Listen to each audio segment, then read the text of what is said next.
আল্লাহ পাক আল্লাহ রাসূল নবী সাল্লাল্লাহু আলাইহি সাল্লাম বলেন, যে হাদিসটা আমি প্রথমে তেলাওয়াত করেছি, আল মারআতু ইযা সাল্লাত খামসাহা ওয়া সামাত শাহরাহা ওয়া আহসানাত ফারজাহা ওয়া আতাআত বা'লাহা ফালতাদখুলিল জান্নাহ। বলি আল্লাহু আকবার। রাসূল সাল্লাল্লাহু আলাইহি সাল্লাম মহিলাদের ব্যাপারে বলতেছেন, হে আমার মা, একটু কান খুলে শুনুন, একটু মন দিয়ে শুনুন, আপনার জন্য জান্নাতটা কত সহজ।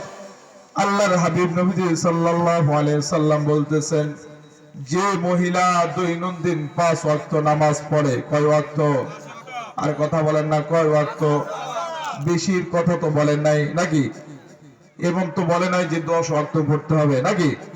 5 ওয়াক্তই, যে 5 ওয়াক্ত আল্লাহর পক্ষ থেকে ফরজ করা হয়েছে, ওই 5 ওয়াক্তই, ওই 5 ওয়াক্ত নামাজ যে আমার মহিলা পড়বে এবং লজ্জাস্থানের হেফাজত করবে। 2 নাম্বার হচ্ছে লজ্জাস্থানের হেফাজত করা, 1 নাম্বার হচ্ছে 5 ওয়াক্ত নামাজ পড়া, সরি 2 নাম্বার হচ্ছে রমজানের রোজাগুলো রাখা। সুবহানাল্লাহ। রমজানের রোজাগুলো রাখা। ওয়া আহসানাত ফারজাহা, 3 নাম্বার হচ্ছে লজ্জাস্থানের হেফাজত করা। তারপর 4 নাম্বার হচ্ছে ওয়া আতাআত বা'লাহা। হে আমার মা বোনেরা, একটু কান খুলে শুনে রাখুন, আপনার জন্য জান্নাতটা কত সহজ। যদি এই কাজগুলো করতে পারেন দৈনন্দিন, 1 নম্বরে 5 ওয়াক্ত নামাজ, 2 নম্বরে রমজানের রোজা, 3 নম্বরে হচ্ছে লজ্জাস্থানের হেফাজত করা, 4 নম্বরে হচ্ছে স্বামীর আনুগত্য করা। স্বামীর আনুগত্য করা, স্বামীর কথা ছাড়া ঘর থেকে বের না হওয়া, স্বামী যা বলেছে তার উপরে সন্তুষ্ট থাকা, আছে না নাই?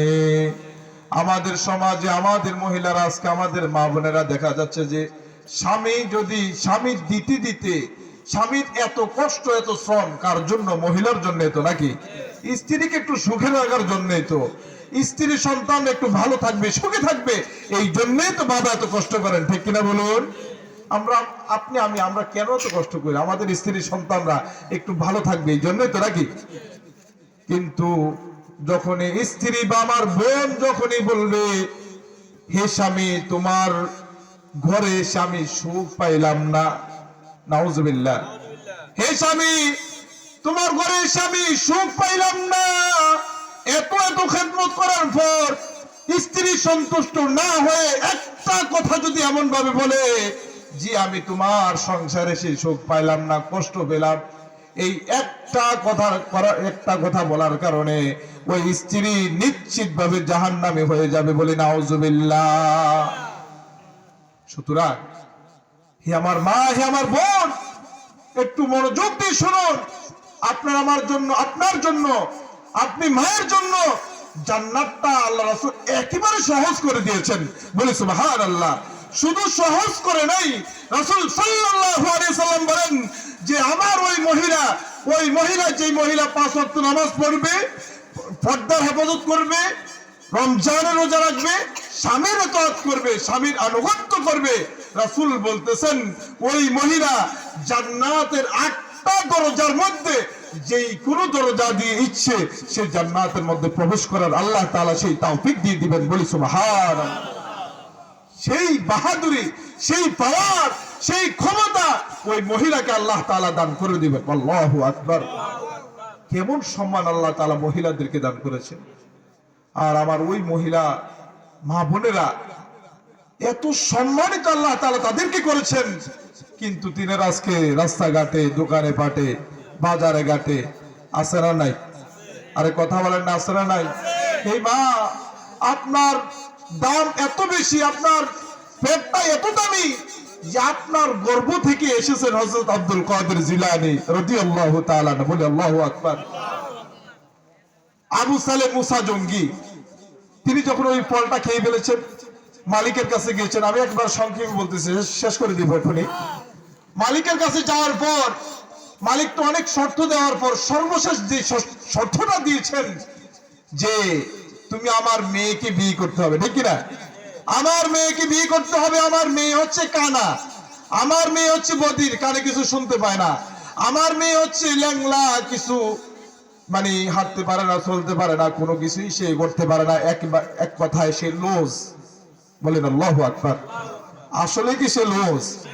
আসলে কি সে কানা? আসলে কি সে বধির? বধির নয়। এমন মহিলা, এমন মা বোন, হে আমার মা বোনেরা, আপনারা ঠিক এমন হওয়ার কথা।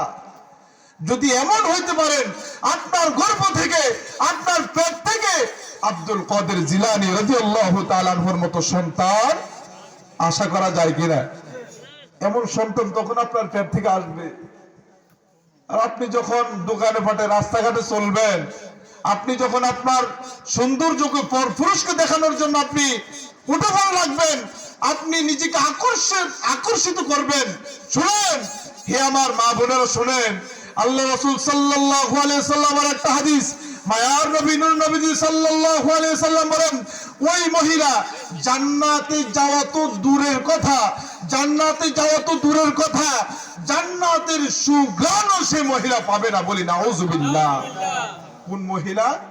যেই মহিলা নিজেকে আকর্ষণ করেছে, যেই মহিলা নিজেকে পুরুষদেরকে নিজের দিকে আকর্ষণ করার জন্য, নিজের দিকে মহিলার দিকে তাকানোর জন্য এরকম অনেক কিছু মহিলারা ব্যবহার করে কি করে না? বলেন না, করেন, করে কি করে না?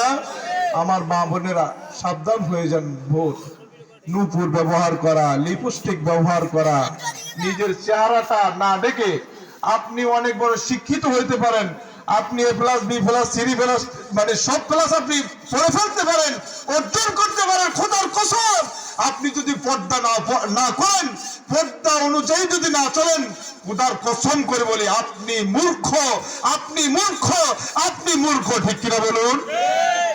আপনার জন্য জাহান্নাম নিশ্চিত, আপনি ধরে রাখুন।